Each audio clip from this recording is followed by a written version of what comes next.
understand the relation between the fact that if we know ourselves more, we can learn to get closer to Allah and know Allah more. And the ayah in the Quran which says, Bismillah ar-Rahman ar-Rahim, ما يلفظ من قول إلا لديه رقيب عتيد. So in the lecture, they were like in the same, in the same place, one after another. So I didn't understand the link between this and Ma'rifatul Nafs. Yes. Yeah. So Ma'rifatul Nafs has different dimensions. One dimension of Ma'rifatul Nafs is to know that your actions are so important that they don't remain unregistered and unrecorded. So, if someone is not important, we ignore. Police never, for example, reports about what animals do. Yeah, because they are not in that level. Or, for example, even what children may do. No. But when someone is mature and someone has understanding, then they register, they record. So human beings are important creatures of Allah subhanahu wa ta'ala, and therefore Allah has commissioned angels to register everything that we say, everything we do. For example, in this ayah that you recited is about saying, ما يلفظ من قول إلا لديه رقيب عتيد. Anything that we say, even a small sentence, even maybe sometimes a word, is registered. So this is to know of your value, and this is to know of the significance of what you do, and this is to know that you are always surrounded by some angels. So in this way it is connected to Ma'rifatul Nafs and makes you more appreciative and more feeling more responsible towards your nafs. Thank you. You're welcome.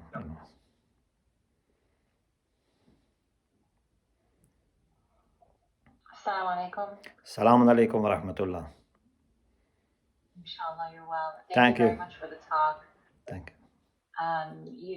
You were mentioning something about the tremendous capacity of human beings and the importance of our efforts and striving towards that.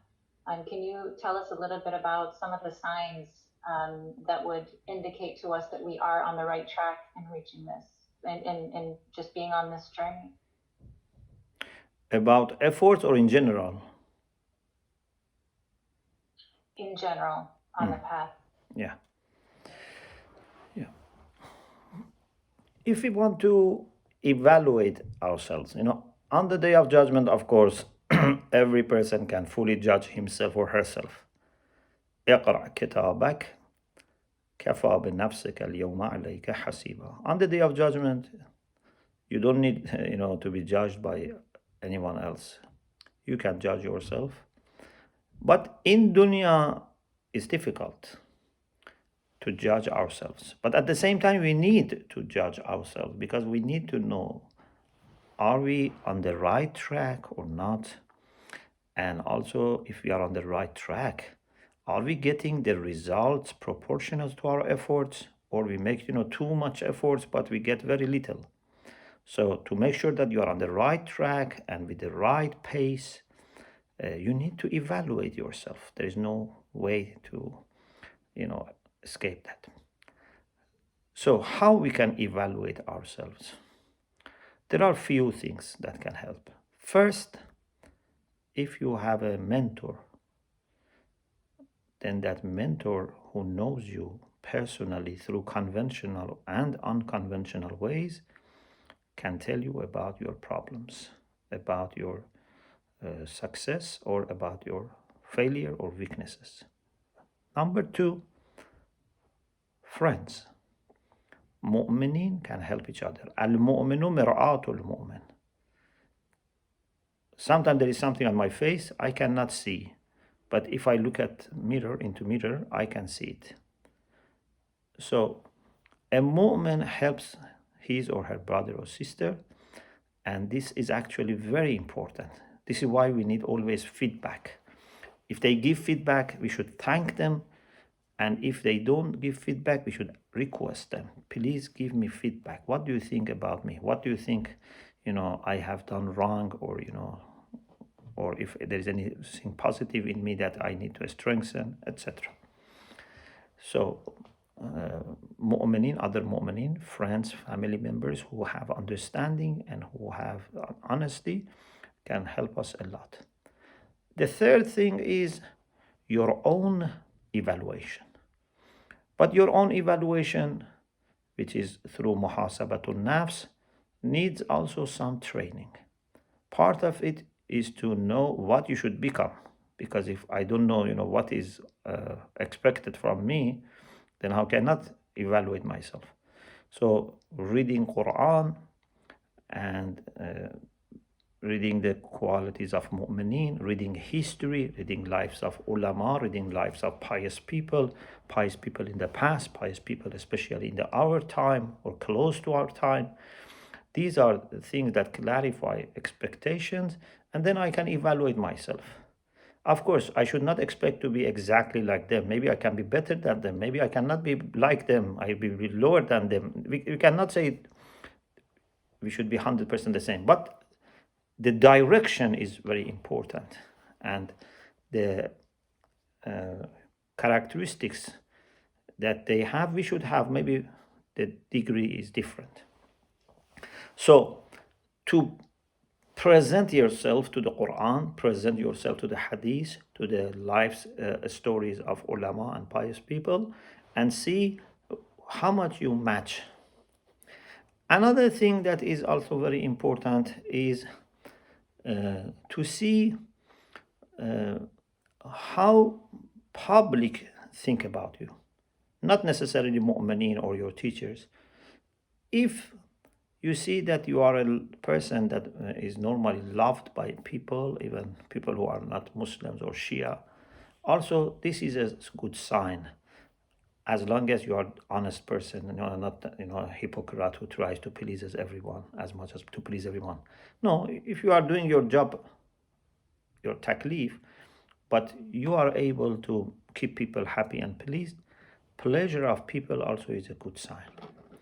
Another thing is that how much you enjoy your private time with Allah subhanahu wa ta'ala, which is a sign of Iman, and how much you enjoy your private time with yourself, which is a sign of maturity and intellectuality.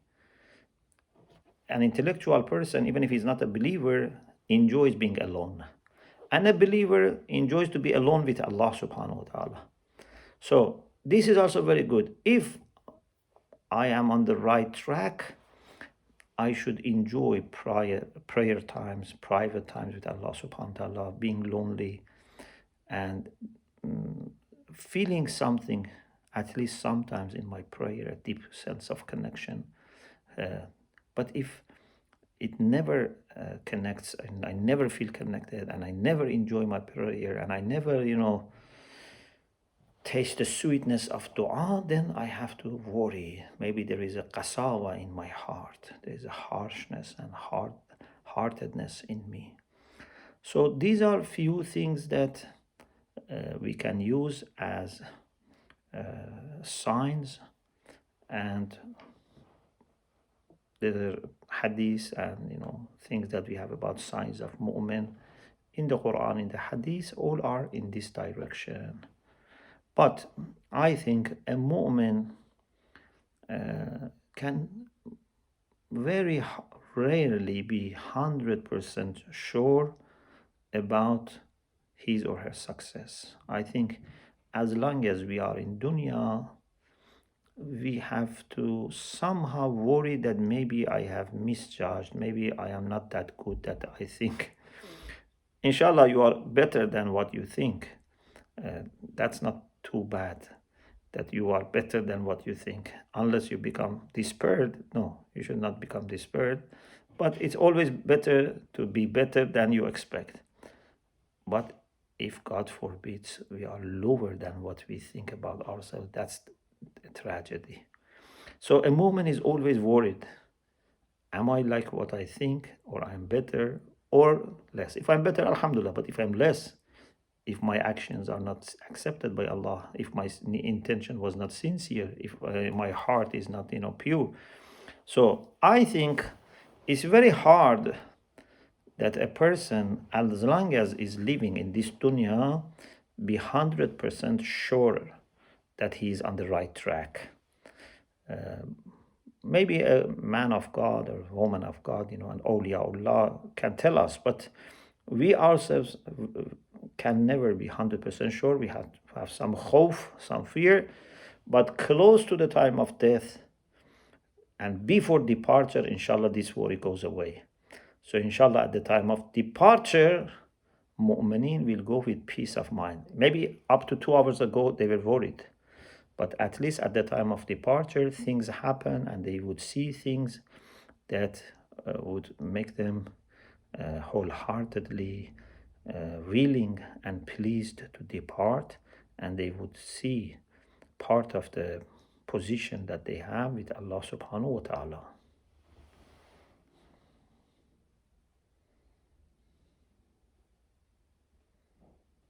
Thank you very much. You're welcome. You're welcome.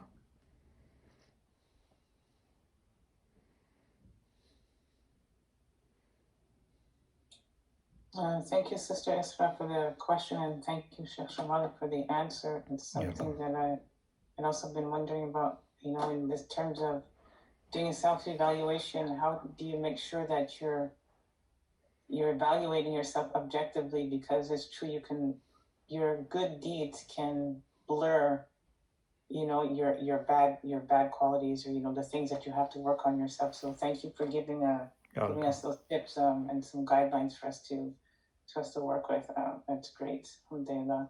I don't know, sisters, does anyone else have any questions or comments or anything that they would like to add?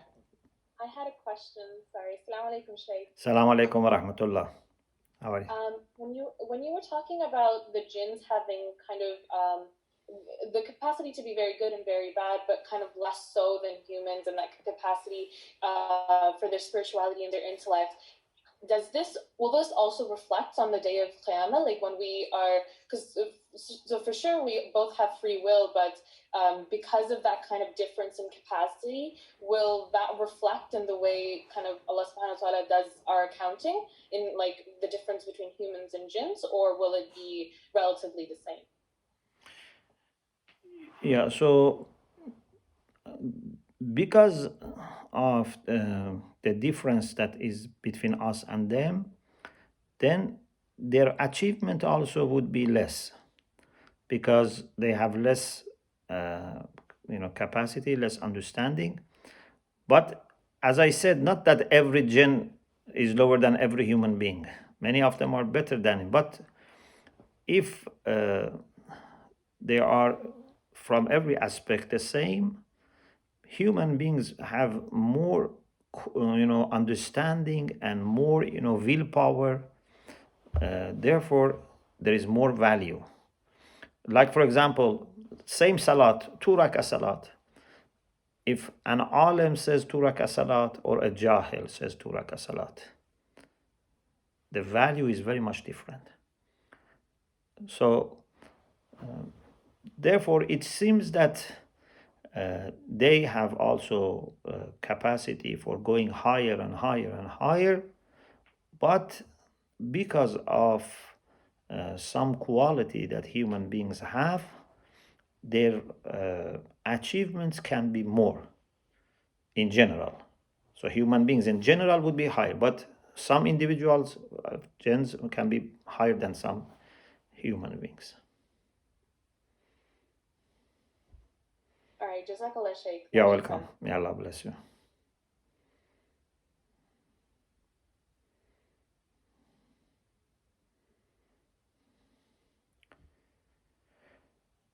Okay, so inshallah you can continue, and please remember us your du'as.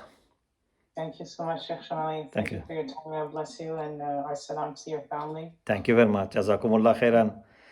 And Thank you. please remember us your du'as, inshallah. Inshallah. Thank you. Ahsantum. Fi amallah.